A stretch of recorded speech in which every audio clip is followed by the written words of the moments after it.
Hey, I'm CTWE wrestler The Mac. And I'm Showtime Stevie Stamos. Have you ever dreamed of owning your own race car and taking it out for a test drive? Well, thanks to our friends at Rent a Race Car, you can! Visit www.rentaracecarne.com for all the details on how you can take one of these babies out to Stafford Motor Speedway. We'll see you at the races. Touchdown!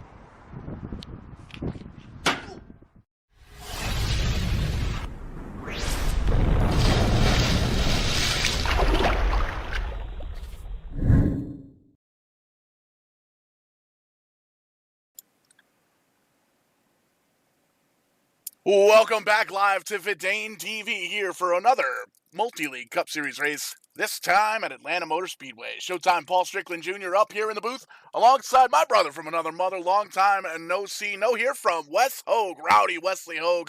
Wes, you just got done with the practice race over for the Liberty Racing Series. How we doing tonight, brother?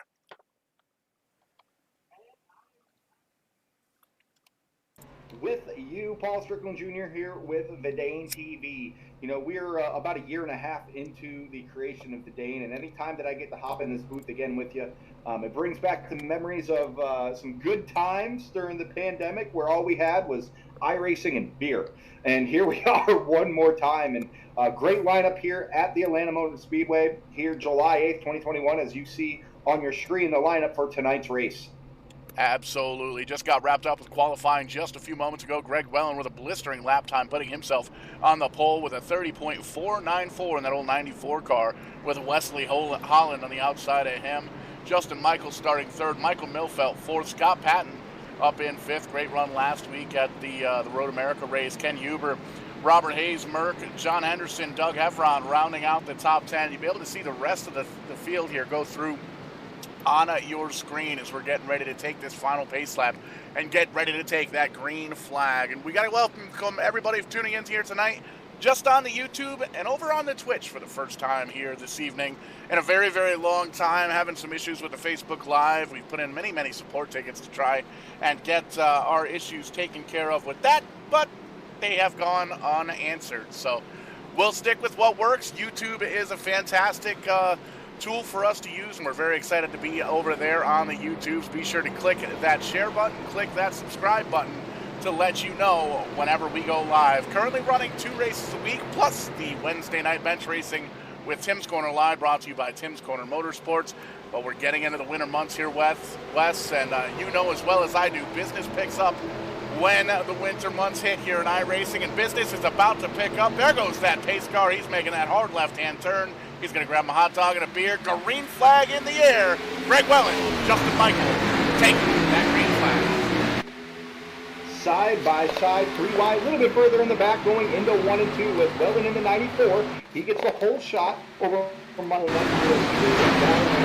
They figure out who's going to be the leader as they are go single file hard. 1 in the heart of the wall, Paul. They are spinning down the back into the inside wall. Calamity further in the back. Cars everywhere, all the way down the backstretch into turn 3. No time wasted getting to the action here at Atlanta Motor Speedway. Carnage going out of turn 2.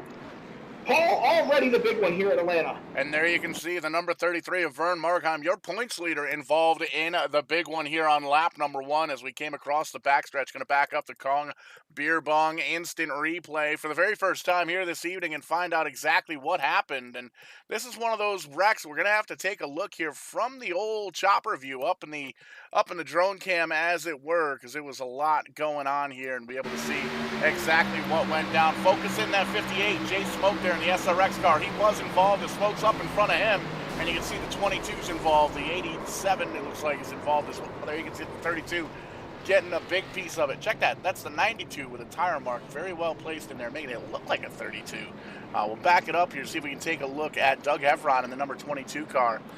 Got a little bit up towards the front, started relatively mid-pack, and here you can see this is the initial contact here. The 22 looks like gets just a little bit loose coming out of turn number 4, loses the car hard right down into the wall, and unfortunately at that point nowhere to go. All these cars getting up to full song and full gear. There you can see a couple of cars just kind of spinning out to miss any of the carnage, but man, big time wrecking, big time carnage here on lap number 1 at Atlanta Motor Speedway.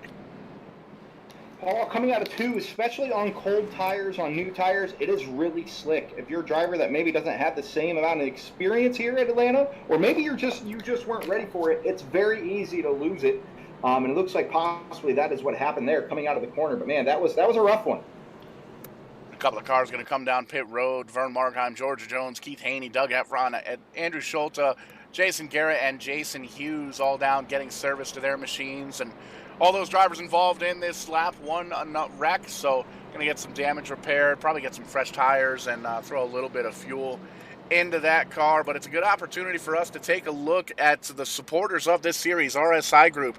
Kim Quick, the head engineer over there. Be sure to check them out for all your networking needs, rsigroup.net, or you can give Kim a call right there on his cell phone, 561-252-6126. And also by PRS Solutions Incorporated, quick and easy removal of VCT, laminate, wood tile, and glue down carpet. They're fully insured. They can take care of any job that you need. There you can see their phone number right there on the bottom left of that business card. And also by Kong Beer Bong, kong.2drunk.net. Be the life of the party and make the good times better. I got to tell you, these things make a lot of beer disappear very, very quickly, which is one of my most favorite things. Verdane TV always, always, always reminds you to drink responsibly. Stone River Outfitters jumping in to sponsor the series here for the Multi-League Cup Series. Fly tying shop up in Amherst, New Hampshire. Be sure to check them out. Always cool to have them on board here tonight. And I keep saying, next trip up to Maine, I'm going to swing into New Hampshire and stop by and pick up some fly tying goodness. I got a little bit of that in my past. I haven't done it in a long time, but I definitely have to get back to it. Patented Paints, Scott Patton, one of the official painter of the Multi-League Cup Series and all of the series throughout the Multi-League, racing 7 nights a week, twice on Sunday. Be sure to check them out on Facebook, facebook.com/Patented Paints, spelled just like you see right there on your screen. And by Verdane Marketing Solutions. Let us take care of the websites. Let us take care of the merch, all the marketing, all that stuff. All you got to do is concentrate on making that car go fast. Give us a shout, Verdane.net, and give us a shout on Facebook as well. We will make sure that we take care of all of your marketing needs. And as always, your friends here up at the booth at Verdane TV. Tip the Verdane TV crew, tipped out Verdane.net, or scan that QR code right there that you see on our screen. $3 gets us a beer, $10 gets us a beer and a hot dog, $25 may very well get us DoorDash. And I keep trying to email them, Wes. I think it'd be pretty cool to have DoorDash as a series sponsor here.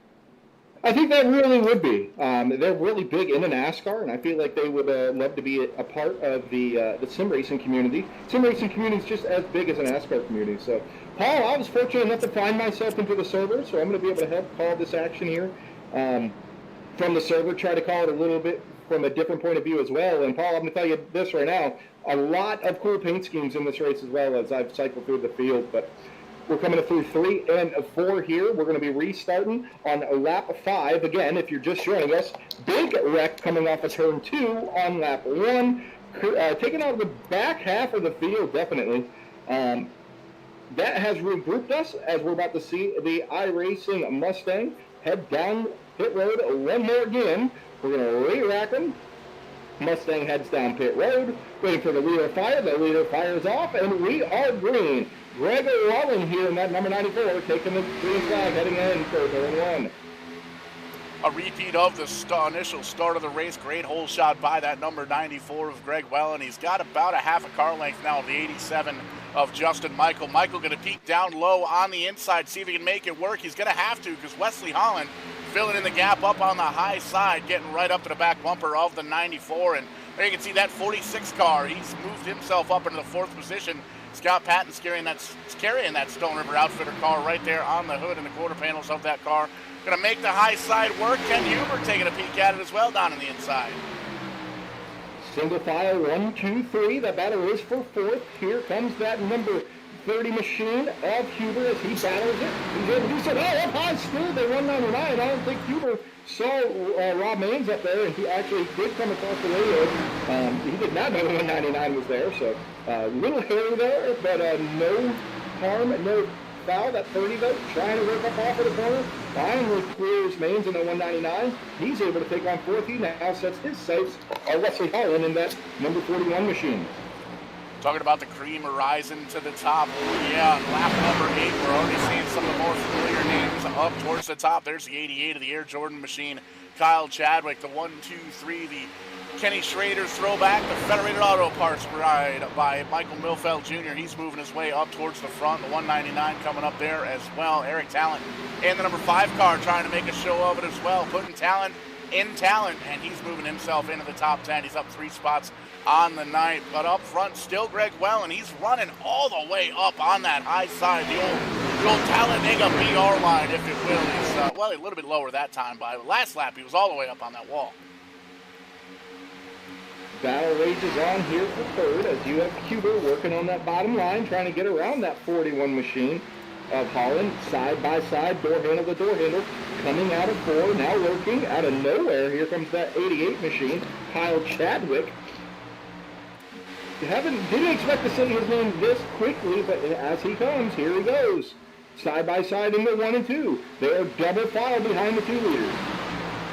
And everybody in that pack right now, Wes, doing their homework. They can see Greg Welland running way, way up high. He's got the clean air on the nose of that car. He's got no pressure behind him. And he's making quick laps up on that high groove. He's maybe 2 or 3 car lengths down in turn number 1, and he comes down just a little bit further in 3 and 4. But absolutely making that high side work, and I can bet you these guys are going to be keeping that in the back of their heads for later on in this race as we work lap number 11 of the 100 on the docket here tonight. For those who are watching that's not familiar with Atlanta Motor Speedway, this is one of the older surfaces on the NASCAR circuit. And with that being said, tire wear is some of the worst on the circuit. Your tires will wear in a hurry. So you're going to see some comers and goers. You're going to see some drivers that possibly aren't up in the top 10, top 5, make their way up. And possibly see some drivers do the opposite that are up there and just wear their stuff out too soon. You know, Paul, typically the fastest way around a racetrack is on the bottom, but you see over half of the field trying to work that outside. And the reason being is you turn your car less when you're on the outside. That helps with that tire wear doing so, and also you get one heck of a run off the corners. And you can see there the top 6 or 7 cars. They may very well be listening to us here on the YouTube app, on their phones or on their tablets next to their monitors sitting there on their desk, because everybody's moved up to the high side. They're following in the tire tracks there of Greg Welland, and we see it a lot here at Atlanta Motor Speedway, Texas Motor Speedway. A lot of these 1.5 mile and these 2 mile tracks where everybody kind of moves up towards the high side, and with these cup cars they're going to be able to pretty much drafting is tough, passing is tough, as we've seen on some of the bigger tracks here in the past couple of weeks. But Everybody moving up to the high side right now for the most part. Top 7 single file. There you can see the spam machine of Charlie Widener, number 95, peeking on down low, trying to get around Millfeld Jr. in the Federated Auto Parts 1, 2, 3. And here comes Merck in the 60 car, down 2 spots from where he qualified, but still holding on to the back half of the top 10. Well, we have ourselves a little bit of what we would call a worm burner at New Smyrna Speedway, where it's single file, you just get into a rhythm and you go. You're not racing the car in front of you or behind you, you're racing the track and you're racing that tire wear, and you're seeing a lot of that here. These guys, big picture racing as we call it, just trying to take care of the tires, trying to make it to the next pit stop, the next caution, and make sure that they get the most out of those tires without falling back. But still, even with that being said, Justin Michael in that 302, he's looking a little loose still up on that outside. It's a fine line there, Paul. You are a little bit looser on exit. You get a heck of a runoff, but if you're not careful, you can slap that wall real quick. 100%. A lot of these drivers are trying that high side out for the very first time here tonight. We did have an hour-long practice beforehand, as well as practices all week long with this series here at this track. And it's a lot of times when you're practicing, you're out there kind of doing hot laps, practicing with the qualifying trim on the race car, and you don't quite get to feel the clean air on the nose. You don't quite get to feel how the draft affects the handling of the race car. And you don't really get to try and work that high side like we do here until you get into race conditions. And here we are, lap number 16. We're seeing most of these guys up towards the top, little 3-wide, almost 3-wide action for the 9th position there. Merck down low, the 95 up on the high side, and Millfeld Jr. in that 1, 2, 3 car down on the bottom. They think better of it 2 wide at this point and give the position to Merck. But great racing so far here at Atlanta Motor Speedway. Paul, the battle's on for 12th here as Brian Abbott in that number 82 machine. He's trying all he can to hold off the 21 of Kim Quick at 117. And Paul, this has been a heck of a battle. I believe that the Brian Abbott machine is kind of holding these guys off. I think he's worn out his tires, and they're trying to find a way around him as they're 2, 3 wide coming through 3 and 4 here. Oh, that's 3 wide, brother. 82 up high. Kim Quick in the center. The 117 of Mike Herder making it happen. They're still 3 wide as they cross the stripe.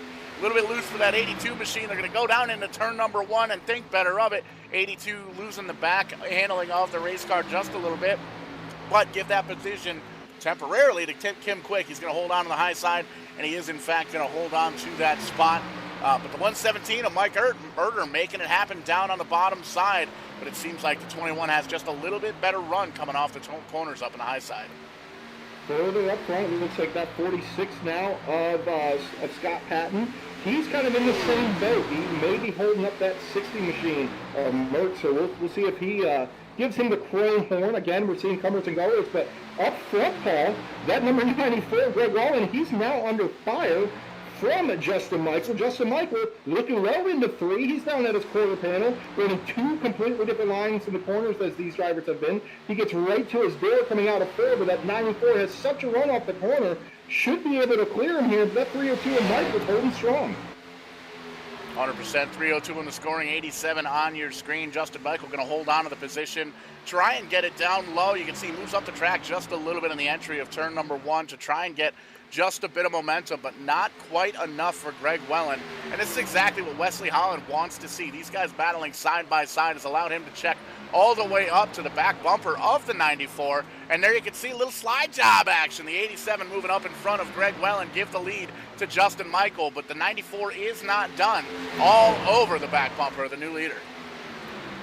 We got a 3-car battle now as Wesley Holland has worked his way into this battle in that 41. Rim riding it all the way up there. That Kyle Larson line, they say, as of today. Oh, looks like Greg Wallen just takes off that nose. Here comes the 41 now looking low.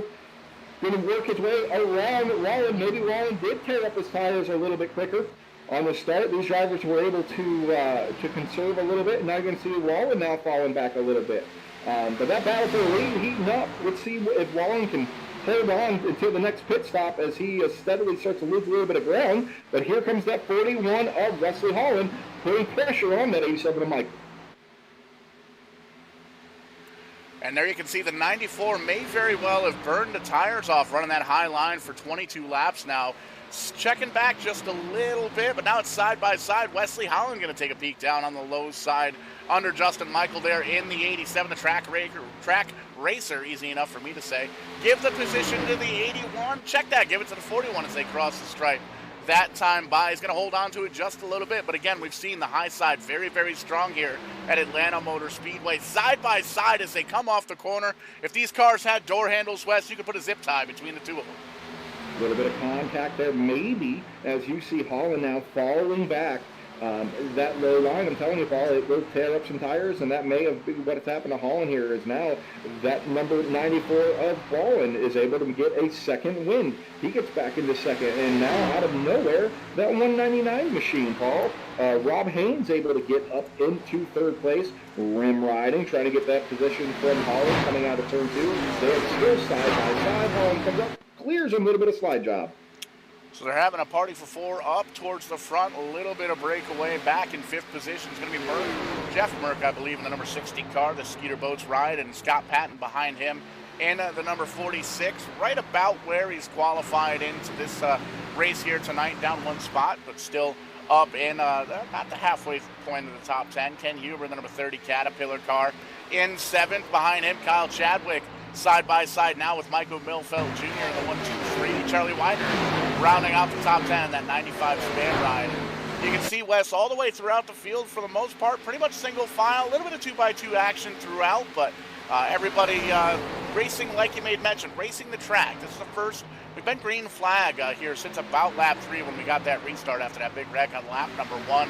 Kind of knocked a little sense into all these drivers. Everybody racing very, very clean. And at this point, the tires are really starting to wear. So unfamiliar territory as far as handling goes on these race cars.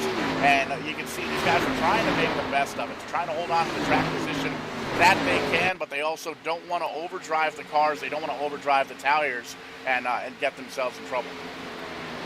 It'll be interesting to see what Merck can do in that 60 machine. Paul, Greg Wallen, he ran a 33.1 that last lap. Merck ran a 32.4. It's almost a second faster than the driver in front of him there. This lap here, a 32.5 for Wallen, a 32.4 for Merck. So I think that 60 machine, Merck may have taken care of his tires the first portion of this run, and now he may have something for these top 4. And you can see now that fatal 4-way very quickly starting to turn into a 5-way as that 60 car of Merck catches the little bit of draft. He's running a little bit higher than everybody else, and he's got a good, clean, fast race car. And you can see there, the left side of your screen of an ATV scoring tower, that lap time that you see next to each of those drivers' name is the last time they crossed the stripe. And you can see we're a little bit slower. Well, we're a lot slower than the qualifying times. And you can see big close up there for the number 60. He's moving in on that 4th place car of Greg Welland. He wants a piece of that 94 car, wants to try and get around him, maybe set his sights on the leaders here. You got to wonder if he's put in some time throughout the race on these long green flag runs, and maybe he knows a little something. Maybe he saved a little something, and we'll definitely be able to see here once we come down to some green flag pit stops shortly. Paul, this is some of the better racing I've seen at Atlanta. Typically, 1 or 2 cars may break away, maybe 3 on a special race, but it's not common to see the top 5 this close. Especially this long into a run. And I say long, we're only about 20 laps or so in, but at Atlanta, your tires get chewed up so quickly. A 20-lap run is a pretty long run. And we have the leaders, nose to tail, 3rd and 4th, battling with 5th not too far behind. So this is a great scene here that this multi-league is putting on as Merck now makes the pass around the 199 of Haynes, take over that 3rd position as we take lap 30. Lead lap car is already coming down pit road. Not sure if it's a scheduled stop, but Eric Talent gives up about 20th place or so to come down pit road and get service to that number 5 machine, leaving now 28 cars on the lead lap of the initial 33 starters here for the Multi-League Cup Series, brought to you by Stone River Outfitters. And these guys always put on a show. These guys put on a great show here Thursday nights. We're very excited to have them here, and they're going to be coming to us live all the way through the month of August, where their championship race is going to be held, and very excited that they've jumped on about a quarter way into their season here with Verdane TV, and they're always bringing the Thunder each and every Thursday night, and lots of Thunder actually here at Verdane TV headquarters. So if for one reason or another we do glitch or blip out, definitely storm related here tonight. It's actually been storming here almost all week. We've got Tropical Storm Elsa coming at us tomorrow as well, so lots of excitement there. Wes, did you do that trick where you throw a hurricane down there, throw a beer up in the hurricane down in Florida, and it's supposed to spit it out up here in Connecticut? We only do that for Cat 4s or bigger. Anything smaller, we still go to work. It's unfortunately here in Florida, we did have a couple hurricanes that hit us in Jacksonville with one fatality. That storm is definitely nothing to play with here. So get ready. You might want to tie your beer down there, Paul. Speaking of storms, the storm's brewing here for the lead as Justin Michael is under fire from Wesley Holland here, that 81 and the 41, as we do have more leaders heading down pit road. So you're seeing scheduled pit stops here, Paul. And they might be, I'm not sure if they're through a fuel run. I don't know exactly the percentage fuel that they run, but I know they're probably getting close to the end of this tire run.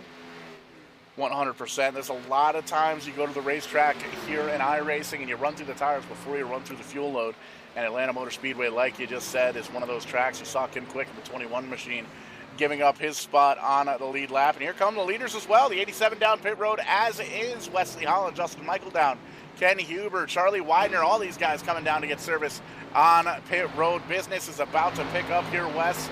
This is going to hand the lead over temporarily to the number 60 car of Merck. Rob Haynes now second, and Greg Wellen up in the third spot. But we've got about a half a dozen cars down there on pit road here for lap number 34. What that tells me, they're going to split this race into three. Paul, both those leaders are down pit road right now. Right side's going on both cars. The 87 or 302, whatever you may see, it has a little bit of the advantage here. Seeing his left side's go up a little bit quicker. He's out and about. There's the 41 coming out with them. They come out, and they are drag racing out of pit road. You'll love to see that. Now they got to figure out who's going to take what. This is a tricky apron here. It's easy to get loose. This is going to be interesting. You see the 41 just kind of sacrifice it there to the 87. And oh, there goes the 41 sideways. Holland almost loses it on the apron, gathers it, but loses a bunch of time on the 87. That's definitely going to show once the field comes around, it cycles around. But that is huge.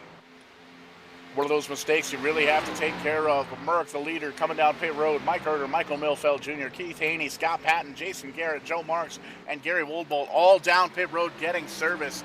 Now, one of the three Canadians in the field, Rob Haynes in a 199 Toyota, scored as the leader, and he's got Greg Wellen right in behind him. Gene Daly now running third. Kyle Chadwick up in the fourth, and Vernon Markheim up in the fifth spot. Jeff Gilmore, Christopher Davis. Caution flag is out.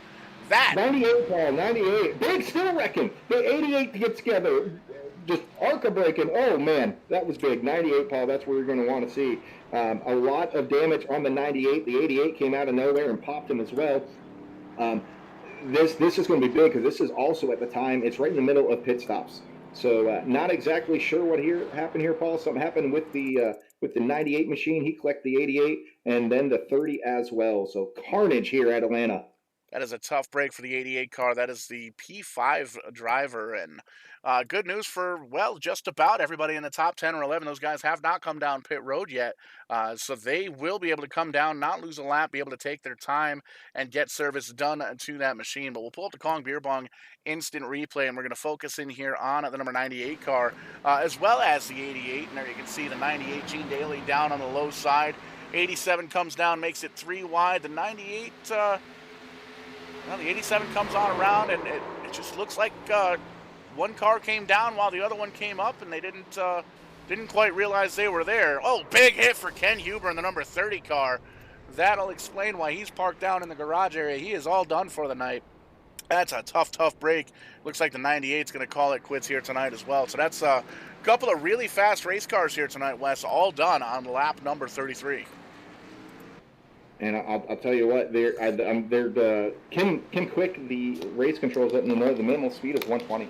So these guys got to make 120, which isn't that fast, but there's a lot of damaged cars out here. But they do get one fast repair. If you're not familiar with fast repairs, it's a reset. You get one reset. So I'm sure some of these drivers will love to use it. However, if they had to call a tow truck, there's usually a 1 to 2 minute wait for that. So you get a new car, but you're at the price of falling down a couple laps. So But Paul, now that everything has cycled through, we've seen these pit stops happen. Merck is, your leader currently as we cycle through, trying to find him as it's all bunched up as Rob Haynes in that number 199 is currently scored your leader. Everybody else in front of him is on the tail end of the lead lap. Yeah, this is going to be an interesting restart here, and it usually takes about a lap or two after when a caution comes out during green flag pit stops like that. It'll take a few laps for our timing and scoring to get caught up here, and you can see the Jeff Gilmore ride at number 57. He's going to come down and get service, so he might have driven through pit lane or even stayed out to lead a lap there. Kyle Chadwick going to come back down, get that car worked on, as is Justin Michael as well. So a couple of cars, half a dozen cars still setting on pit road. Couple of drivers coming down to kind of top off fuel. The 199 Toyota currently scored as your leader. Greg Well in second. The points leader, Vernon Markheim, in third. Christopher Davis in fourth. And David Schreck rounding out the top five. And big moves for Vern Markheim, Christopher Davis, David Schreck. Those guys are up 16, 24, and 24 spots. It's going to be putting Christopher Davis and David Schreck tied with George Jones. All those drivers up 24 spots here on the evening from where they qualified. But still working lap number 39, not quite halfway under the second caution here at Atlanta Motor Speedway. There's still a lot of time and a lot of racing to happen here tonight. So don't catch the chicken before it hatches. Interesting here, Ken Huber in that 30. It's weird, I just watched him change the tires on his car, but he's still sitting there, so I'm wondering if possibly he opted out of using his fast repair, which I'm not too sure why. However, as a driver, sometimes you opt out of that right off the bat.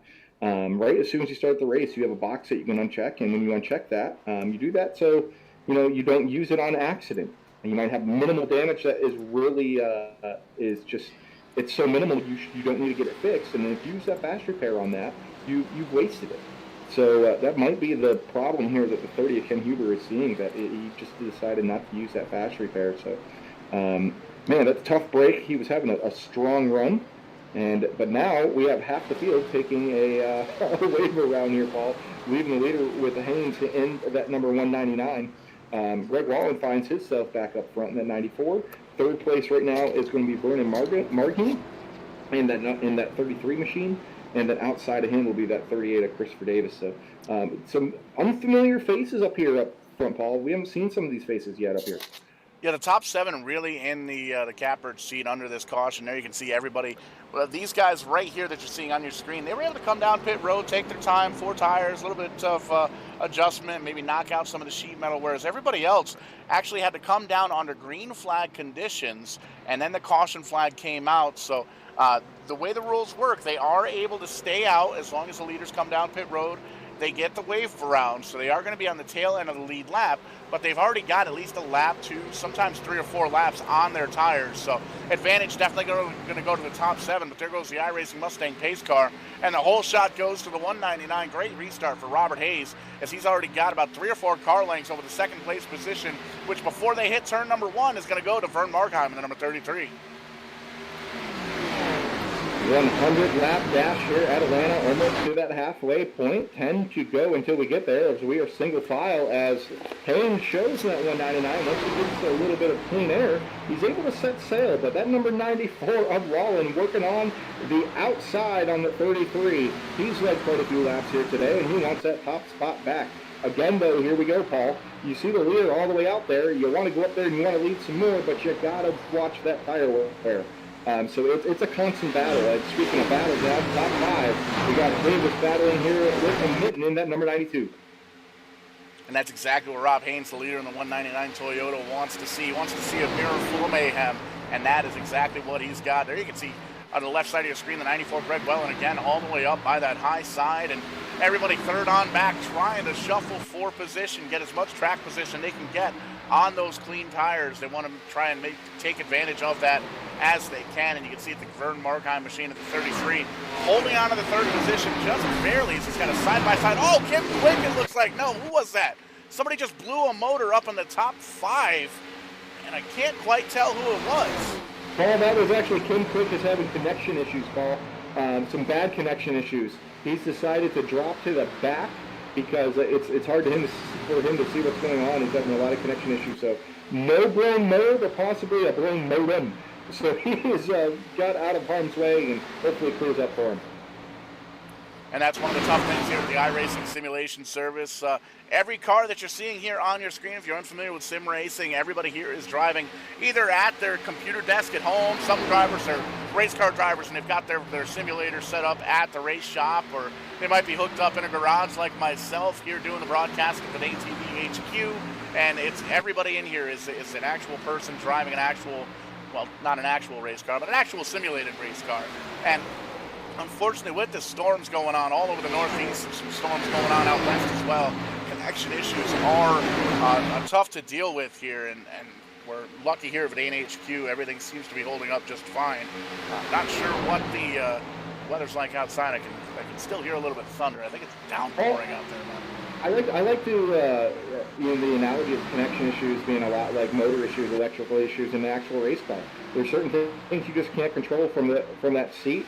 And this is that same thing. Yeah, your car may not have electrical issues here in the sim, but your computer can, and it's just as much as a headache. So, as our top two has pulled away quite a bit, the battle now is for third as Justin Michael tries to hold off Mitten in that 92, and now the 79 ride of J.D. Garnett. These guys making it look easy here at Atlanta, 3 laps away from the halfway marker. 47 laps down, 53 to go, and you can see side by side the 92 down low, and now he's going to try and take a lead at the 87 machine. I believe we're actually got a lap car up in the mix as well, not showing up on timing and scoring here, but you can see that nice wide shot as they go into turn number 3, pretty much single file throughout the field, and a couple of drivers kind of peeking in and out there. You can see a good shot of the number 5 of Eric Talent back to the 16th position. Oh, actually, I apologize. These are quite a few lap cars here. I did not know until just looking at the 79s down a lap. We got the 60 here of Merrick. He's in that number 60 machine. He's going to be the next car in line, and then that 92 is down a lap. And then Christopher Davis is trying to make his way through here. So somehow we got some lap cars that's tangled in with the rest of the field on that restart, and it's becoming a hassle. This has allowed the top two to just completely break away. With that 87 machine of Justin Michael trying to do everything he can to catch up, as well as that 60. But remember, we've seen Merck on that last run really take care of his stuff and start coming on hard at the end of the run. Little 3-wide action back here for 15th on back. You can see Eric Talent in the 5 car holding off Brian Abbott in the 82 after a big wreck earlier on. Oh, almost a big wreck there. Contact between the 5 and the 87, still rubbing on each other. They finally separate there. No harm, no foul, and that's exactly what Keith Haney wanted to see. Maybe not as close, but it gives him an opportunity to close up on the back bumper of those two Fords as they're battling for the 17th position. And with all these lap cars kind of mixed in here, Wes, it's more than likely under that caution flag. When they came down and got the green flag pit stops, they may have had to come down and get service under caution, might have been involved in the wreck, or might have locked the tires up and weren't able to take the wave round. But still status quo up front. Rob Haynes up front. Greg Wellen trying to take a peek down low. Greg Wellen has been reeling them in 2 to 3 to 4 tenths per lap. So again, comers and goers. Looks like Greg may have taken care of his tires a little bit more than our leader. It looked like Haynes just checked out. He wanted to get out as far as possible as he could. And that might be biting him in the rear now, as now we have a new leader as that 199 falls back to second. But Greg Wellen there taking the point and going to lead the way here at Atlanta as we have taken the halfway point. 50 down, 50 to go. And there you see the 94 up front where he started. Rob Haynes running in the second spot. Justin Michael in the number 87 ride holding on to third. No real challenge from the fourth place driver, Merck. There you see him on your screen. Christopher Davis, one of the biggest gainers of the night, up 23 spots, now running in the fifth position, that number 38, Tim Horton's ride. He's got the 92 up on the high side. I believe that's a lap car. Vern Markheim back there. The 79's a lap car as well. The next car, 4 position, going to be the points leader, number 33. There you see him, the Vern Markheim ride. And behind him, Kyle Chadwick, Michael Bilfeld Jr., Mike Erder, and Scott Patton currently rounding out the top 10. And one of the drivers we haven't talked about, well, a couple of drivers we haven't talked about here throughout the night. The 00 in the 11th position, James Brown and Jason Hughes, and the number 58 SRX ride currently running 11th and 12th. single file throughout most of the field here. Got a little bit of a battle further in the back. But Paul, this is the kind of racing that I like. This reminds me of old school racing where you're racing the track, you're racing a hard surface, you're worried about tire wear, but at the same time you're driving on the edge on with a loose race car. This is what it's all about, and this is what Atlanta breeds. As NASCAR mentioned just a couple days ago, they're actually repaving. Oh no, Jason Hughes is around. He holds on to it, he saves it. Oh, but the 81 up into the wall hard. Andrew Schultz up into the wall. Caution flag at number 3 is out. We'll get back to the Atlanta repave momentarily, but great heads-up driving for the 58. An unlucky situation there for the number 81 car. His driver's battling for the second half or so of the top 10. And I'm going to pull up the Kong Beer Bong instant replay, take a quick peek of that. And, man, it's one of those things we're going to have to take a look from the blimp because it was a lot of action happening in a short period of time. And we'll give it to you real time. Focus in that number 58 and the 81, the Kellogg's ride, the Terry Labonte throwback scheme. You can see there Schultz dips down low, tries to get a little bit of draft off of the 58. 9 hits the wall, bounces down, and as he bounces off the 58, comes back up the track, clips the back quarter panel of the 81 and sends him hard into the wall, and it sounds like the motor is shot on that car. So Andrew Schultz on the 81 ride going to be taking that quick repair for sure. But great heads-up driving by Jason Hughes being involved in that. It just shows anything can happen at any time here at Atlanta. And when we're kind of going through a lull there, and out of nowhere contact. I'll tell you what, with these Cup cars and the way these tires wear and how loose you get, it's easy to do that. Just turn a little bit too much, pop the guy next to you, and the guy that's behind you all overreacts and slams himself into the wall. So we're going to see our leaders come down pit road here, which I recommend. I don't care if you have 2 laps of green flag racing. If you got the tires, use them. As you see them head down pit road here to take lap 5, that's 55. We're going to check here to see if any leaders stayed out. Paul, I don't believe so. I think most of the cars that stayed out were down a lap other than Charles Winder, which actually may have been down a lap. I'm not sure, in that 95. If not, he's going to be in a rude awakening. But as we speak, Greg Wallen is the first out of pit road, followed up by Rob Haynes.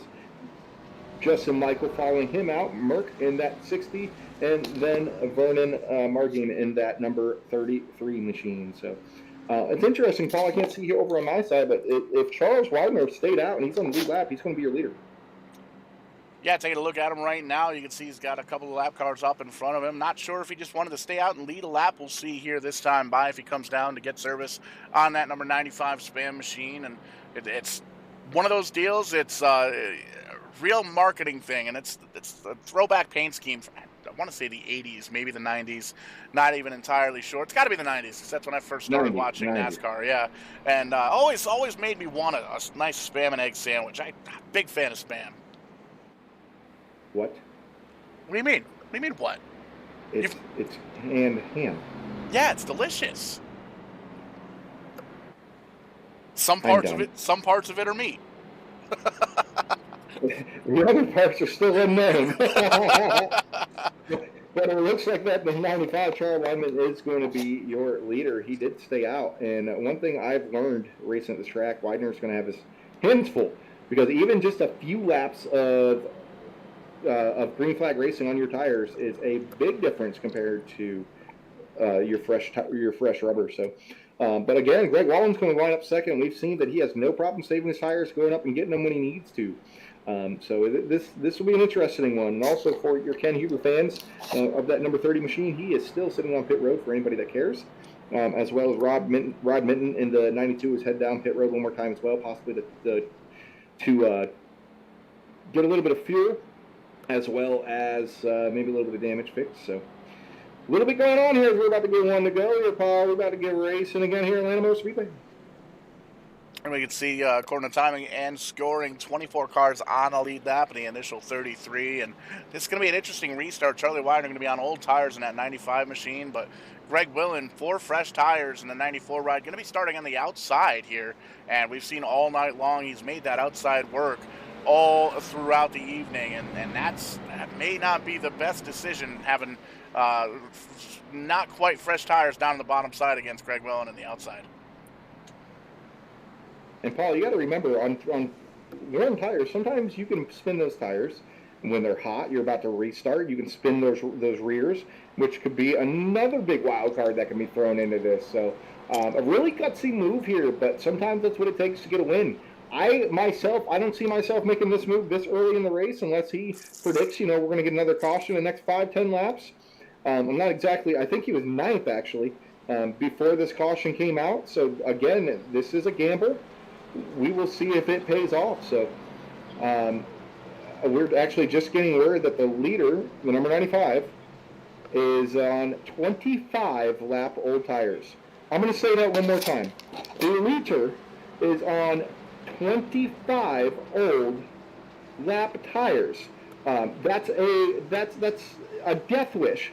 So we're about to see what's going to happen here, Paul. Is we're about to see the iRacing Mustang head down pit road. Rear determines to start. He goes early. Green flag goes out. He actually gets a halfway decent start here, Paul. The start rate, or the battle right now, is going to be for second, heading down into 1 and 2. But the Spam Jam up there holding his own so far in the run. The Spam Jam, I dig it. Definitely seemed like everybody gave him a little bit of room because you saw the big wiggle out of the 95. Spun the tires on the start, but no harm, no foul. And you can see almost a push there from the 94. Going to dip down low. See you later. Charlie Widener going to go all the way back, lose a bunch of positions here with those 25 old lap tires. But Greg Wellen in the 94 machine up in his comfy zone. In that lead, he's going to cross the stripe, take the lead here on lap number 60. But there you can see Justin Michael wants a piece of the action as well. Goes all the way down to the bottom side. He's going to try and slide up. Slide job! It's the first time I've got to say that like that here on Verdane TV. As Paul cleans himself up, the number 95 of Widener side by side now with that 46 of Sean Patton. I honestly, I'm not sure that was going to be a good move as Scott Patton goes around the number 95. He is, not even slowly falling back. He's dropping like a rock. Is now the 88 is going to work below him.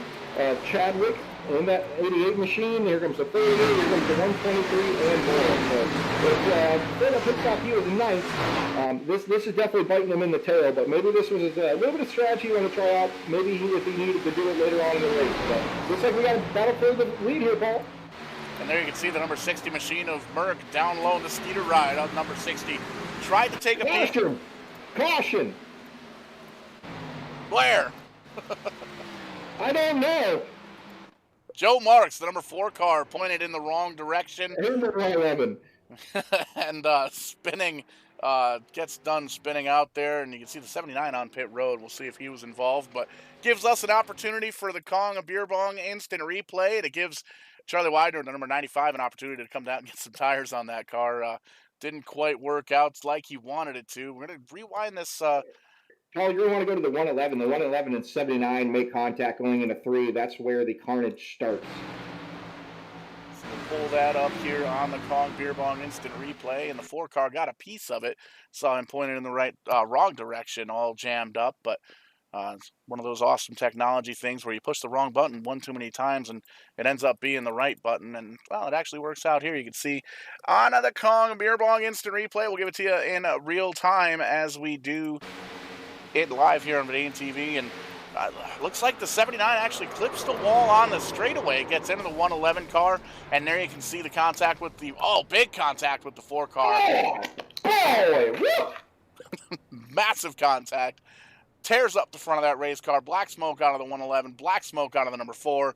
Those guys are done for the evening. You can see the 111 tried to drive away. Didn't get very far. He's going to call for a tow truck and get that thing down on pit road. And speaking of pit road, busy place. It seems like all the leaders came back down to get some service on their rides.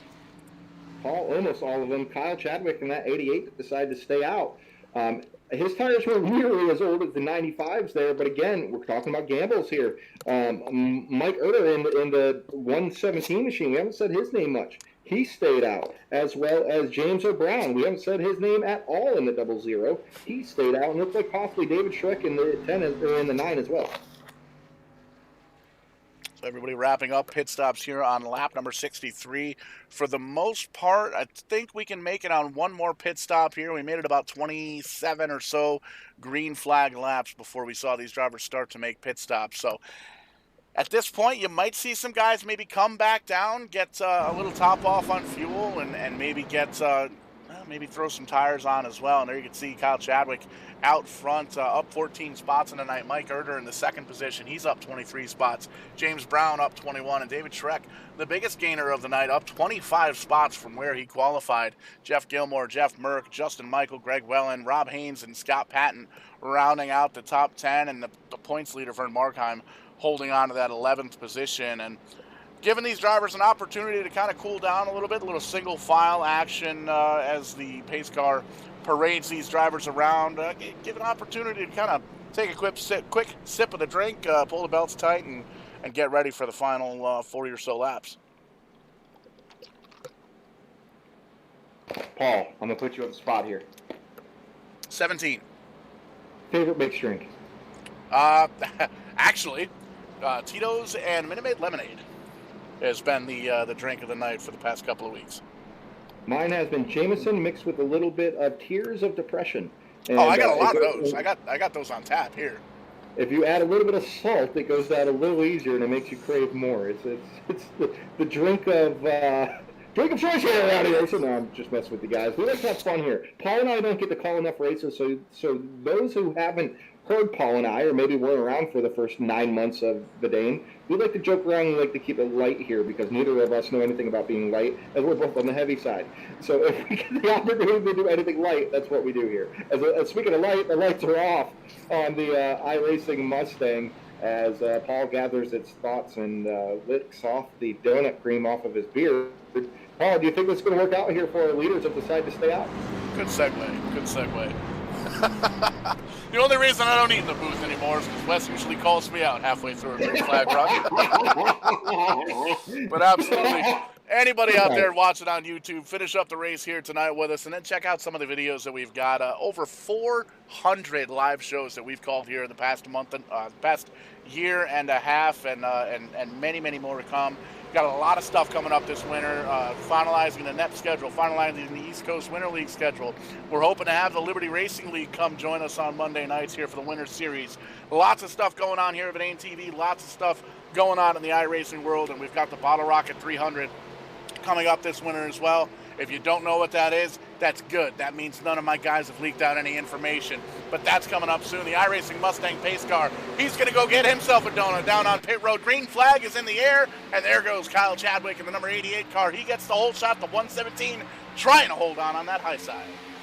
Now, after this race, I'm going to have to go to the Shady gas station that's behind my house. It sells donuts with mold, but it adds extra flavor. As we're 2-1 and 2 here, that whole shot going to Kyle Chadwick. Is able to hold him off for how long? That 117 is now under fire from James Brown, who's another driver that decided to stay out. Justin Michael, though, in that 87 on your screen, 302 and scoring. He's the first one with fresh tires. So there are three, almost 4 wide behind in contact. Burke gets up into the 57 of Jeff Gilmore. We stay green.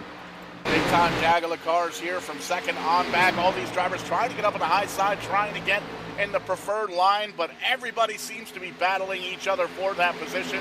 Seems like they're starting to sort it out just a little bit now. We're starting to get back to 2 and 1 wide and some 3 wide there a little bit. There you can see Greg Wellen trying to make it work. Oh, contact between the 117 and the 199. Greg Wellen's going to slip on down below on the bottom, and there you can see the 87 trying to get around the 88. Or the 00 machine there of James Brown, 87, and Justin Michael trying to get back to the point. Hard racing here with almost 30 to go at Atlanta Motor Speedway. If you're just joining us, that's too bad because you missed some great racing. 57 body slams the 199 into the wall, and Haynes is able to hold on to it there.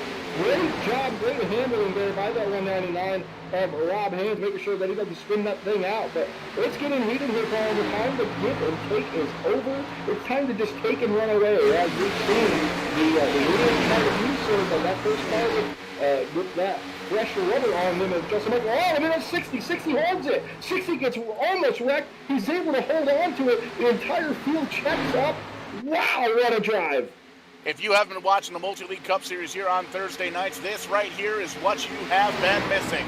The very first race that these guys brought to us was Kansas Motor Speedway about a month, almost 2 months ago, and the racing has been absolutely on fire. Take a look at the 8th place driver, Andrew Schulte, involved in a big, huge wreck earlier on. He got that quick repair. Now he's battling Merck and Scott Patton for that 6th position, and he's looking good. Oh, 41! Oh, no, the 41 is making the 92.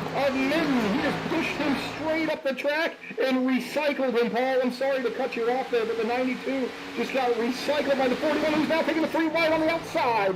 Wesley Holland does not want to be back here. He's been in the top 5, top 3 this entire race. He's neared back in traffic with a little bit of time to go. Paul, we're coming to 30 to go here. I don't think he has enough time to get back up there without some help from some yellows. And the way these guys are racing may very well see some yellow flag. As you can see side by side, lots of different lines being used here, lots of give and take, but the give and take, the give part is gone. Everybody's take at this point. Less than 30 laps to go here at Atlanta, and they know time is running out. Back up front, Kyle Chadwick still holding on to a pretty good lead. He's got 8 or 10 car lengths over the 87 and Justin Michael. Greg Wellen still up in the top 5. James Brown and Mike Erder still rounding out the top 5. Scott Patton, Andrew Schultz, Merck, Rob Haynes, Vern Markheim rounding out the top 10. And there you can see Scott Patton. He wants to get a little bit closer to the front as he goes around the 117 of Mike Erder. For the Alan Larson fans out there, the grandson of Kyle Larson, he has retired from the race. The backup closer throughout the field, David Schreck, and that number 9 trying to make his way up through. But there are some great battles throughout this pack. But bear with now. Here comes Justin Michael. He's looking below that Kyle Chadwick machine. He wants the lead. They're side by side going into one. Old tires versus new. Can Chadwick hold on a little bit longer? We have less than 30 laps to go. He inches down that 87 for the scoring. The Michaels machine has a great run coming off our turn 2, still side by side in the 3. Still door to door as they head on into turn number 3. Coming out of turn number 4, the run's going to go to Kyle Chadwick down on the bottom, sliding up in front of the 88 of Kyle Chadwick. That is the new tires coming up stronger than the older ones. He's going to lead this lap, number 74, as we move on to 70. Oh, contact between the 81 and Andrew Schultz. Comes up and just throws a bowl of cornflakes into the 80 in the 00 machine.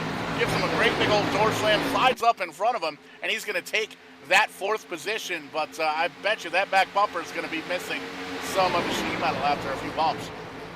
And that the 81 of Andrew Schultz there is not happy about it. He definitely voiced his opinion in the server. But again, that 00 now is falling back. James Brown, again, one of the drivers that opted to stay out, and right now he is paying for it dearly as he is falling like a bag of bricks. Same thing with that 199 who decided to stay out. So, again, Paul, I mentioned it earlier, this is not a track where you want to stay out. I don't care how many laps you have on your tires. You want to pit every time that you have the opportunity to.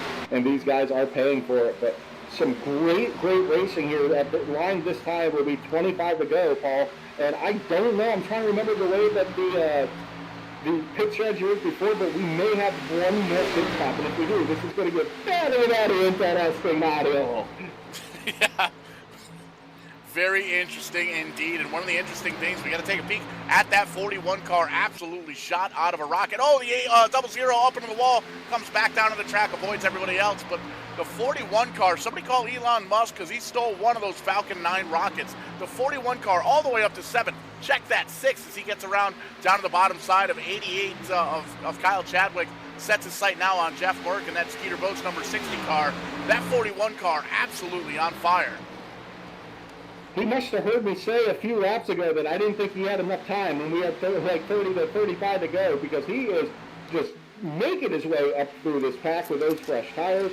Now he is up in familiar traffic. These guys that he's up with right now, they've been running pretty even with him throughout this race. So it's going to be interesting to see what he's able to do as the NA57 fans of Jeff Gilmore. He's heading down pit road.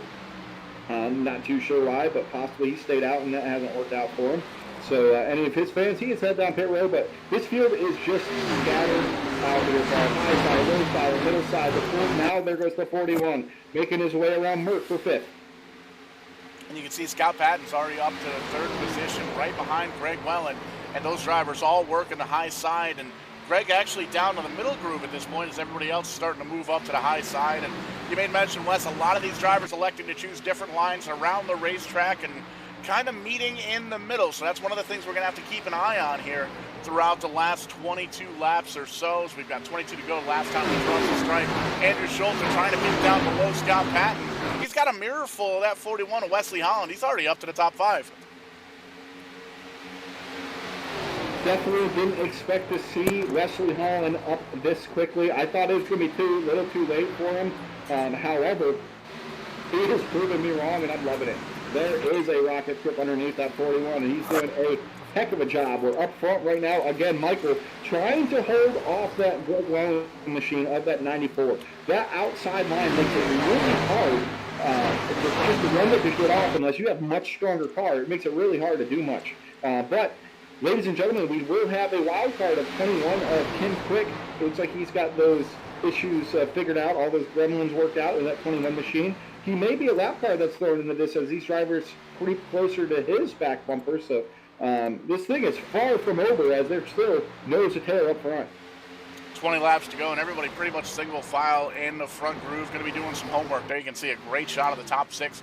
Pretty much a 6-car breakaway, and then a little bit of action back towards 7th on back. A couple of different lines being used. The 33, the points leader of Vern Markheim, trying to get the position down low on Kyle Chadwick. Kyle restarted with older tires this most recent caution, and being able to hold on to the top 10 so far. He's definitely going to want to come down and try and get tires here before the end of the race, so he's begging for a caution at this point. But everybody keeping it clean, keeping it clean, and you can see the 38 Tim Hortons car. He's got a little double action going on as he moves into the top 10, getting around Michael Milfeld Jr.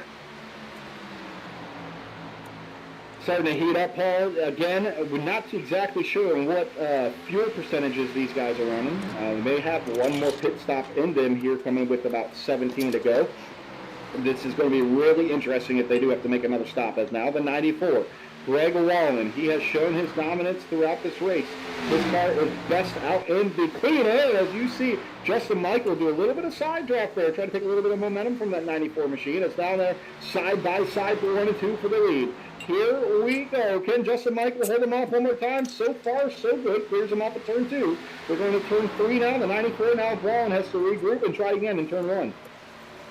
And regrouping and having a try again, closes up the door for Scott Patton. He moves right up into the back bumper, and he's bringing Andrew Schulte with him. And don't look now, but then 48 of Wesley Holland is in that 5th position. All these drivers, you could throw a tow chain in between all of them, and it wouldn't even hit the ground. They're so tight to each other. But there you can see the 87 94.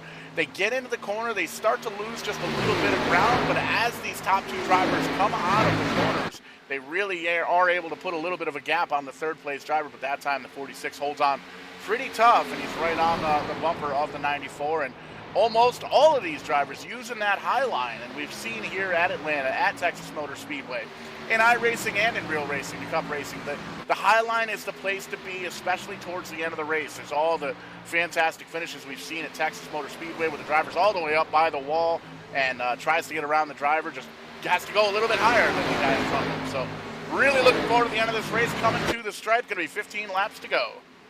James Brown, we saw him stay out that last restart. He was back for 20 seconds. He kind of got body slammed by Jeff Gilmore a little earlier in that 57. So not a good showing here for the 00. Obviously staying out did not work out when it came to a strategy call.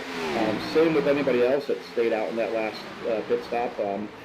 Again, I would never want to stay out with the way these tires wear out, and these drivers have learned that really quickly. It's a bad idea, as now Rob Haynes is back to 14th. And the one that actually is not halfway hold his ground has been Kyle Chadwick in that 88, as he still finds himself in the top 10, but still dropping a little by little. But back up front, Paul, they're starting to run different lines. All of these guys trying to find some grip somewhere, trying to work these tires out as much as possible. With only 13 to go, still anybody's ball game. So with 13 laps to go, we've seen the longest run that any of these drivers has made is Greg Welland. He's made 37 laps on the very first run of the race. These guys are on lap number 24. Oh man, I'm so sorry, Paul. Big slide job there by Scott Patton on the roll. I don't know how they didn't spin there, Paul. That's because it's the Multi-League Cup Series. These guys are pretty fantastic with their car control, but you can see 24 laps the distance since these guys have come down pit road. I don't know if we're going to be coming down pit road or not. It's going to be tight on both fuel and tires. So as hard as these guys are racing, you can get a flat tire here in the iRacing Simulator. That's something to keep in mind. You can run out of fuel. We've seen that happen many, many times. This race may very well come down to who has saved just a little bit. And I can tell you, one of the drivers who's not saving a damn thing is that 41 of Wesley Holland. He's peeking down low, going underneath Greg Welland in that 94 car. Move that 41 car up to P4. little bit of carnage behind us. I believe there was a couple of drivers were asking for a caution, but I don't see anybody turned around, so not exactly sure what happened back there. But that 46 has already radioed in and said, hey, Greg Wallen, owe you a beer for that one. He manhandled his way, and now that 46 is making his move. I think the 94 may have used his stuff up, trying to get up to that leader. Oh, the wrecking! Back stretch! Caution is out. Big wreck. Oh, massive wreck between 3 or 4 cars. Michael Milfeld Jr., the Federated Auto Parts number 1, 2, 3, big time involved. You can see big damage to his car, and we saw the 87 car of Keith Haney. He was one of the drivers around under that a couple laps ago, down low on the bottom side. But we're going to pull up the Kong Beer Bong instant replay and take a little look-see and see what happened here. And coming out of turn number 2, it looks like here, Wes. These guys kind of wadded it up just a bit. We're going to pull up the chopper view and find out exactly what went down. And focus in on the 57. He's going to come up around on the high side and just he turned him, it looked like. There you see the talent involved. Oh, big hit for the 199. That's a tough break. That car was fast all night long, as was the 123 car. But a couple of drivers not really, not a lot of take there, not too much give. A couple of drivers going for the same piece of real estate, and unfortunately you can't really do that physically, either in iRacing or in real racing. Yes, Wes? I bet he pits this time. Most definitely, as it looks like everybody's coming down pit road to get some tires. I would bet we're probably going to see somebody take 2. Maybe. I don't know. With 10 laps to go, you're much quicker than I am. What would you do in this situation? Tires and fuel. I don't care if they have a half lap on their tires. I'm taking tires and fuel here. This track eats through tires like I eat through Oreos. It will go through a full set as quick as possible. You want tires here. They make such a difference.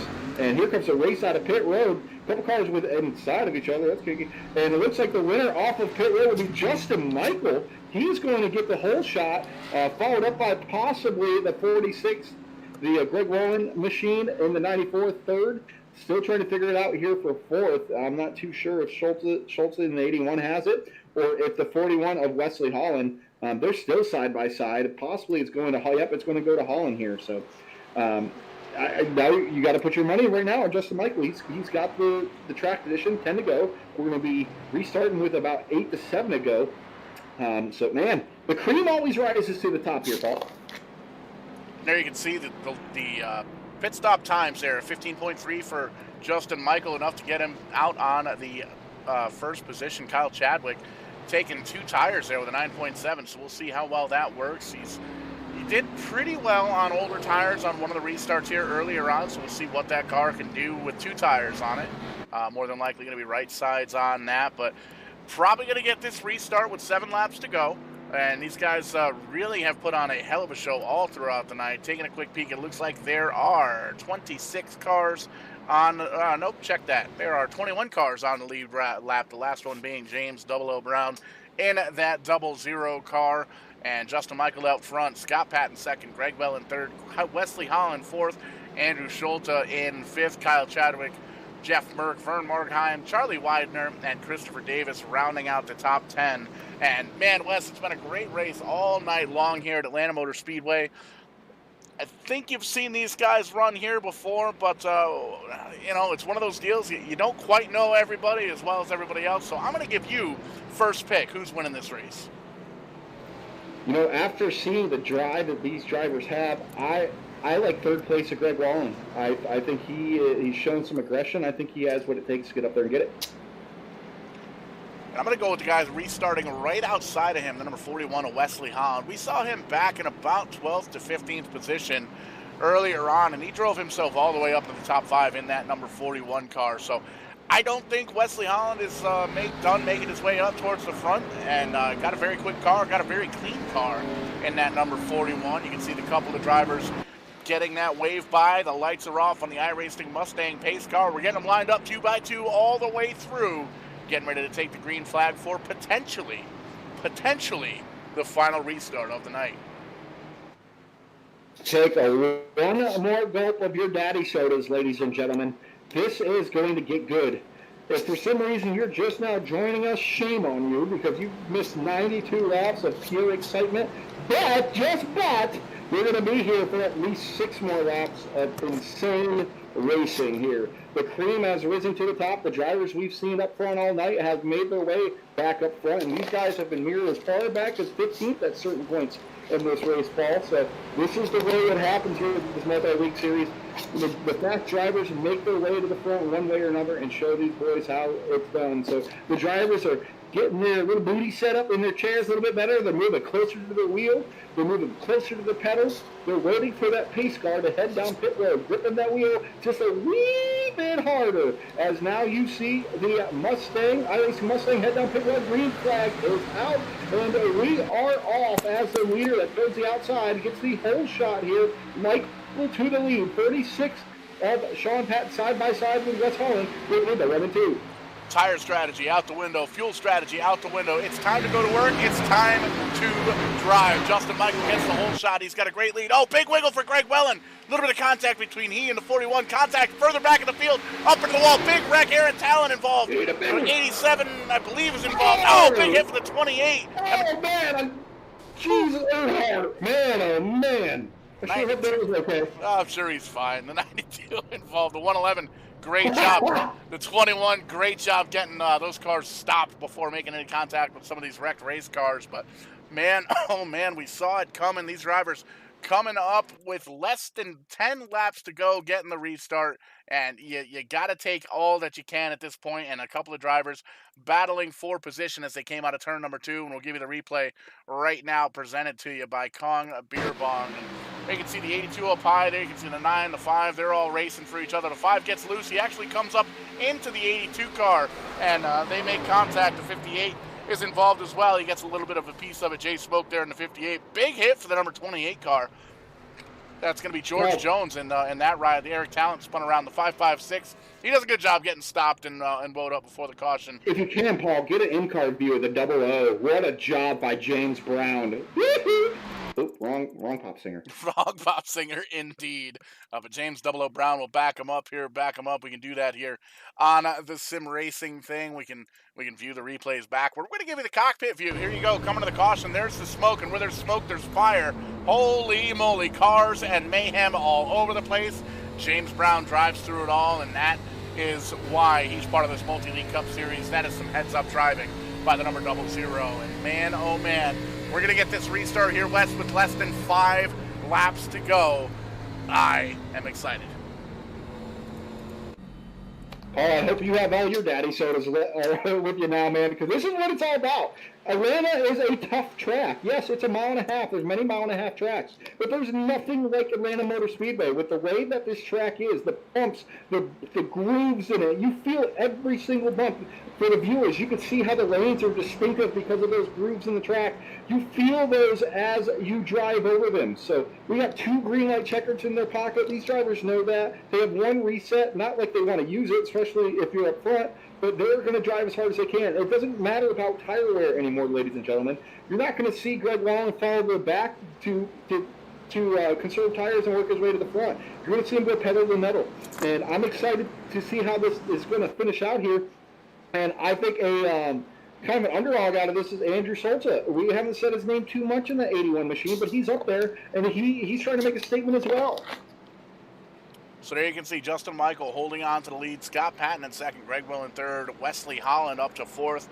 Andrew Schulte holding on to the fifth position. Jeff Merck, Kyle Chadwick, Vern Markheim, Charlie Widener, Christopher Davis rounding out the top 10 with Mike Erder peeking in the 11th position. Got 22 cars on the lead lap. 23 cars if you want to count John Henderson, who's sitting on pit road after the contact under this most recent caution. And with the lights still on the iRacing Mustang pace car here with 4 laps to go, looks like we're probably going to get the restart with 2 to go. We'll call it the quote-unquote unofficial green-white checkered, and it's going to be exciting here at Atlanta Motor Speedway. And these guys always bringing the thunder here on Thursday nights, and it's great to have these guys on board with us here at Verdane TV. If you haven't seen any of the races before, check out the YouTube channel, Verdane TV. You can youtube.com/c/Verdane TV. or just punch our name right in the search bar. It'll pop right up, and you'll be able to see all the Thursday night races here for the Multi-League Cup Series, as well as 400 plus live shows that we've done since last March. And we thank each and every one of you for tuning in each and every one of these races each and every week here. We've really built ourselves a cult following, and it's pretty awesome to be able to walk into the racetrack rocking a Verdane TV shirt and having people come up and say hi. I watched you on the internet, and it's clean, which is good. Because, Wes, I know that's where your mind was going. But the eye lights are off on the iRacing Mustang pace car. Scott Patton down low. Justin Michael going to choose the high side in the 87 car. Greg Wellen, Wesley Holland, Andrew Schulte, the top 5. This right here is going to be big. There's a couple ways that this could be big, Paul. This could be big as a spectacular finish or a spectacular crash. I don't think there's going to be an in-between here. There is no cream filling. There is no peanut butter and jelly with the sandwich on the outside. There is no in-between. You're going to get either the big fireworks show, or you're going to get, Jerry, like, get out of the way, Jerry! You're going to get one of the two. It's going to be carnage, or it's going to be spectacular. As we're going to see the iRacing pace car coming through 3 and 4 one more time. For the drivers that are wearing VR, they're wiping their foreheads like crazy because you sweat like a fat kid at training camp. For the drivers that are not, they're gripping this wheel so hard right now because it is not easy to get around Atlanta Motor Speedway on worn tires now. Don't matter how many laps are left, and try to get this win. There goes the pace car, and green flag is out. And they are even coming across the line. First time we've seen that in a while. There is no hold shot. That 46 of Patton is low on Shawn Michael. Here they go. Into 3 and 4. Can Justin Michael hold them off? Still side by side. Paul 1 and 2. He holds it there at his close here coming out of 2. Here comes the 41 to make a 3 wide on us. And Singleton on the bottom going into 3. Big wiggle by Scott Patton as he gets a little bit of contact by Wesley Hahn. He's not done moving himself to the front. The 87 is up on the middle groove, but here comes Greg Wellen all the way up by the wall. He's going to try and make that extreme high side work. Anybody up in the top 6 can win this race. Kyle Chadwick up into the wall. He's done here tonight. They're wrecking. We stay green. They're wrecking. Gonna race this one back to the line. It looks like Scott Patton down in the bottom side. Justin Michael up high. Greg Wellen is the third. Oh, there goes Wesley Holland down below the apron. Saves it, comes back. He's going to lose the position. Still side by side, West, heading into turn number 3. 3 and 4, the battle is on as we drag race through. Can Justin Michael hold him off? He clears him. He clears him, comes across the line. Your winner, Justin Michael, and then the third finish behind him. Greg Wellen finishes second with Scott Patton finishing third in that 46. Fourth being Merck, and then runner in the top 5 is Andrew Schulte. What a race. I told y'all it was going to be spectacular, as it was, side by side, all the way into the exit of 4. Paul, what a race, with the drivers knowing good about the drive-through carnage as well there on that last lap. What a show. Absolutely. Justin Michael coming home with the victory in the 87 Camry. And there you can see a bunch of damaged race cars shooting on down to pit road, and he's going to park that thing on the start-finish line. There you can see Greg Wellen coming right up behind him. He wants a front row ticket to those burnouts, and there you can see the 87 car going to burn them down as he comes home with a victory here at Atlanta Motor Speedway. And there you can see the finishing order on your screen. Greg Wellen in the 94 car comes home second, Scott Patton third, Jeff Merck fourth, Andrew Schulte in fifth. Vern Markheim comes home sixth. Wesley Holland, after a big late race wiggle, finishes 7th. Rob Hayes in 8th. Christopher Davis in 9th. And Mike Erder rounding out the top 10. Listen to a little bit of the race chatter. It sounds like Greg Wellen was not too happy with a couple drivers, but it seems like everything has worked out, as we saw that 41 machine of Wes Holland having a little bit of an issue. Coming out of turn 2, they almost wrecked together, but he stayed out of them. They made some contact, but that might be what he is a little upset about. But nonetheless, he was still able to pull off a top 3 finish, finishing second. But man, what a race! What a race! You can see the rest of the finishing order on the top of your screen. Going to give us an opportunity to take a quick break here. We're going to line up the post-race show, talk to the top 3 finishers, including our winner here tonight of Justin Michael. So don't go anywhere. We'll be right back. We're going to take a quick commercial break.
you seen my kick-ass subscription box anywhere? Oh, there it is.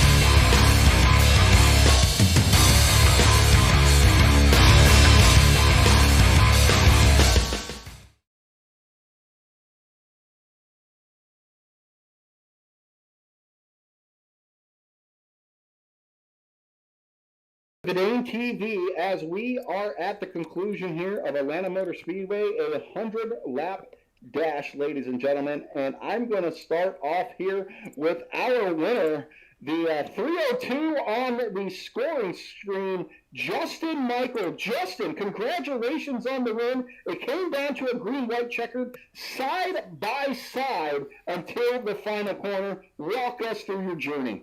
Yeah, I tell you, it was a really fun race. It's my first race here. I usually do something else on Thursdays, but I race on I think Tuesdays, Mondays, whenever they do the trucks. But I wanted to come over here and try the Cup cars, and I like this track a lot. So it was a really fun race, and Scott's a good friend, and I'm glad we were able to race like that at the end there. There's a little bit of drama that ensued as we had a caution that came out in the middle of a pit cycle. You were cycled back out of that top three. We've seen you work your way through the field, and we also seen you do a little bit of tire strategy. It seems like you were able to conserve your tires a little bit better than most on those longer runs. Talk to the viewers and give them kind of firsthand perspective of how these tires wear here at Atlanta. Yeah, I mean they wear really bad. I mean there's no doubt about that. I've always been, decent about saving tires here and on the long run, and I don't know what the way the draft and the setup works here. It's kind of hard to pull away from people. So, but yeah, we had a pit strategy when we were going to pit, and we were doing that, and then unfortunately that caution came out and caught us a lap down. But we got lucky, got the wave around or the lucky dog, and I think there was only 5 cars on the lead lap at that point. So, and a couple of them were teammates. So. I don't even think I got the lead back there on that pit cycle after that. I think it was later on. I'm not sure. Justin, there's carnage on the backstretch that brings out the green-white checkered. You're in a great spot to win it, but of course it's not locked in until the checkered flies. You have a great restart, but you look below you and the 46 is there. Walk us through that final lap, how you were able to pull it off running side by side, doing it as clean as you were able to do so. Yeah, we just tried to time it. Scott timed it a lot better than we did, and he was able to stay up beside us. And there's not many people that I would pinch down like that, and I knew he wasn't going to do anything. I knew if it was Greg, Greg wouldn't have hit me or anything like that. So there was a lot of trust there, and I think that's what really did it. Was able to keep him on the line down there to scrub off some speed, because I know he was really working the wheel there. I could tell. Justin, you said this is your first race here at the Cup Series with these guys, so we might have some viewers that aren't familiar with you. Tell us a little bit about yourself. Also, who would you like to thank that makes this happen for you? About me, I'm not good about talking about myself. I've been doing this since like 1995 or so I'm old. I really like racing and stuff like that. So just thank everybody out there watching. Track Racer for the sponsorship. If you want 5% off, use code JW Racing. Exceptional Wildlife Removal, they're on the board as well. So really good company if you need animals removed out of your property. So just everybody out there watching. My friend Darren was out there watching as always. He's a good friend. Always watches me race. So you guys call a great race, by the way. I had it up on my iPad beside me. We appreciate that. We appreciate you putting on one heck of a show. Justin, will we see you here again on another Thursday night? Not right now. Eventually, yes. Man, I can't wait to call that next one as well. Justin Michael, thank you so much for putting on one heck of a show, and congrats tonight's winner here at Atlanta. Thanks, Wes. All right, and I'm going to move down the lineup a little bit further down here on pit road, and I'm going to get a hold of Greg Wellen here. Greg, you were my pick here on this green-white checkered. Actually, the caution for the green-white checkered. You were my guy. I thought you were going to pull it off. You did a heck of a job with pit strategy as well as saving your tires. Walk us through your race. Yeah, at the end there, the dirty air prevented really a pass unless they messed up in front of me and I got grip on the outside. But that's just not going to happen with Justin and even Scott. They're too talented. But as far as the race goes, man, staying out on that long caution, I was like, these guys tend to wreck each other at weird times. So I kind of saw that coming. So I stayed out. That paid off. And then I was hoping we'd get a long run to the end there. And it just didn't happen. I wanted to see what would happen if Justin, myself, and I forget who else was there with us the whole time. Merck does an amazing job saving tires too. I just wanted to see what was going to happen between the three of us, between pit strategy, who saved the tires right, who put the tires on at the right time, who got onto pit road the best. I did notice that you were one of the better drivers of saving the tires. However, it seemed like when you're trying to use that bottom line and maybe use your tires up a little bit, you were fading off a little bit. But with everybody working that top side, you have to go where they are not and to try to make that pass. And it's hard to do with that momentum that's coming off the corner there. Now, when we were coming down to that green-white checkered, I'm sure you had the confidence to pull it off. Walk us through your mindset during that last caution period, what your plan was to be. Well, I had a little inside info we were going early, so I tried to prep for it, and then I fell back to fourth because I'm not good with inside info. But my goal was to get to the outside as quick as possible, and I was just going to push Justin, try and help him win. And if he messed up, just try and take advantage, find some clean air, make it stick and go. And, I just ended up being on the outside of Scott there coming to the line, and I'm just trying to hold my wheel as straight as possible, make as few movements as possible, try to keep up as much speed as I can. And he's wiggling on the inside, so it helped me just kind of nab it there at the end and take home second. So I know there's a little bit of frustration in this race, as you typically get on a long race such as this one here. What happened there with Wesley Holland there, the number 41 coming out of turn 2 on that restart? A little bit of contact. Did that hinder you whatsoever? Oh, I don't remember getting hit by him. I remember Scott Patton kind of cleared himself in front of me and I hit him. And then we slid around. But I don't think the 41 and I ever touched. If we did, I guess I should talk to him because it wasn't an issue on my side. I want to make sure he's okay with me because I enjoyed racing him. He's a pretty clean guy. It could have been, your old school iRacing net code, so it could have been just that as well. But nonetheless, Greg, you put on a heck of a show. We watched you battle from the back to the front, and being a driver that eyes were definitely on. In real life and real racing, it takes a lot of help. Here on the iRacing side, it does as well. Who would you like to thank or say hello to? Thank you guys. You guys put on a heck of a broadcast. I watch your Sim 500 ones too, mostly just to hear Paul Strickland speak since I've known him for a long time. But I've got to thank the Inland Empire Redbirds. I know a few of the boys from the baseball team are watching. So Shane Dog tried to put on a good run for you. And then Zoe's Place Child Advocacy Center in Hancock County, Indiana. It's basically a child advocacy center for children who are going through the worst that you can go through in your life. And it is a place that helps them, puts them in front of counselors, puts them in front of law enforcement in a comfortable environment where they can talk about what happened and help to prosecute the offenders. So it's a real good program that they have out there. Awesome, Greg. And and for the viewers that may not be familiar with you, tell us a little bit about yourself, and are you typically a Thursday night regular? So I'm old school. I've known Paul Strickland since the 2K3 days, known a bunch of guys. Yeah, I know. Served some hard time, man. But I've been a sim racer for a long time. By the sound of it, almost as long as Justin Michael, which explains his racecraft. Mostly 2K3, then came into iRacing, got out of it in 2011, got back in it after 9 years, and came back last year. So I've been back at it for a year. It's fun to watch you, Greg. You put on a show, man. Thank you for the heck of a show you put on, and congratulations on the second place finish. I understand second place could be a tough nail to bite, but man, you earned it. Yep, in this group, it's no joke. Finishing top 10 is a compliment with these guys. And you said as far as Thursdays, so when baseball practice kicks back off, I'm not able to be here every Thursday, but I'll make all of them I can, put on a good show for you. Well, you did a heck of a job here tonight gaining some fans. I'm sure you've got your name out there. We're glad to help you do that. Greg, congratulations on the second place finish. 10-4, thank you, guys. All right, and I'm going to kick it over to my colleague, Paul Strickland. Paul, have you waddled down the lineup a little bit further? Oh, get stuffed. Yeah, I've waddled down to the third place finisher here, Scott Patton.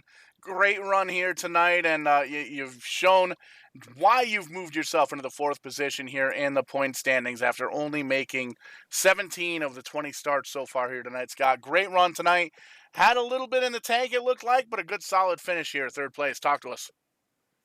Yeah, that about sums it up pretty well. We came in this race in the practice session pretty late. I work late on Thursday nights, so it's hard for me to get. Sometimes I miss the beginning of the races, but we basically jumped in with no practice, so that kind of put us behind the Powerball in the beginning of the race. But it kind of took the whole race to get used to the lines, to some teammates, get some insider info as what the best lines are and stuff, and figured out by the end there. Racing with Justin and Greg is always hard racing. Him and I had that small incident, I think 10 to go or so. I don't remember where it was, 10, 15 to go. I apologize to him for kind of clearing myself in front of him with the slide job, but we have an understanding. It's good hard racing and no hard feelings, and he's super talented. And awesome to see Justin here. I raced with Justin a whole bunch the past year and a half, so great super talent up there. Good to see him take the win in his car, and yeah, good run all around for our Stone River Outfitters ZL1 here this week. Absolutely, and a great run here. Really an entertaining race all the way from start to finish, green to checkered. And it really shows just how talented all the drivers are here in the Multi-League Cup Series. And these guys here with the Multi-League, they run 7 days a week, twice on Sunday. So definitely check them out on Facebook if you are interested in, and you've got a spare night of the week and you want to jump in one of these races. The Cup Series bringing us all the way through November here with the schedule. And we're off to a little bit. We had the road race, road course last week at Road America. We're at Atlanta this week, and next week we're on to New Hampshire. Have you got anything for the mile track next week? Yeah, that's New Hampshire. If there's one track on the circuit that I have circled on the schedule, it's New Hampshire for sure. So it's 40 minutes up the road from me. It's home track. Really looking forward to that one. So see what we can do out there, and yeah, we might even throw it back a little bit to some Northeast Motorsports Museum. Might throw them on the hood for the week, give them some TV time. Hopefully, if we can make a good run up there. 100%, pretty cool deal we've got worked out there. And you and I have shared a couple of beers at Stafford Motor Speedway. Hopefully, we can share some beers here coming up, either this season or next season at New Hampshire Motor Speedway. I've been there a couple of times, and phenomenal racing facility. Looking forward to the race next week. But we know the drivers don't do it alone here in the real racing world and the sim racing world. We know we got the Stonefitter Outfitters, or the Stone River Outfitters, easy enough for me to say, on the hood. And who else makes it happen for the number 4016? That's about it. My teammates certainly from Crankenstein Racing, and these guys from Bandit Motorsports, super fast up there with Justin, Andrew, Rob, all those guys. So appreciate all their help along the way. And you guys certainly have Verdane TV. I know a lot of work on the week putting these broadcasts on, and appreciate them. Hope the fans all enjoy them. And maybe a shout out to my neighbor Randy. If he's listening to me, I think I could hear him yelling from his couch at the house next door. So he likes to watch these broadcasts and make a ride over there. So shout out to him for supporting us and supporting Verdane TV, and hope everybody enjoyed it. 100%. Another solid run here. Congratulations on the third place finish. Thanks, Paul. Good job, man. And that is our third place finisher here, Scott Patton, moving his way closer and closer up to that points lead. Vern Markheim still holding on to that points lead. He's got about a 50-point lead over second, but we're closely approaching the championship rounds here, and we're going to reset the points in a couple of weeks, and it's going to be exciting to find out who is going to end up being crowned a champion here. And Wes said, believe this is your first Thursday night here with the Multi-League Cup Series. Exciting race all the way throughout, man. Final thoughts. What'd you think? Wes, Paul, you got me? Oh, there he is. Thought he was down at the bar, but he's here.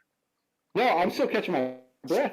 Man, what a race. Paul, again, we started this up April of 2020 during the heart of the pandemic. We started up Verdane Racing because we had nothing else to do. We saw some mediocre broadcasts out there, and we figured we could do better, and we wanted to prove it. Kind of like the entrance of the NASCAR 98 game for PS1. We wanted to prove it, and Verdane Racing was born. And we've called some really cool races, some spectacular races, and I think this finish will go up in the top 10 of the races that we've called. And for those that are watching on YouTube, there's only over 400 archived races that Verdane TV has called. And with that being said, with this being in the top 10, man, we've called some really big barn burners. And this was awesome, man. Knowing the experience at Atlanta, knowing how tough it is to race and to handle, and seeing these gentlemen go out there and race their hearts off and put on the show that they did.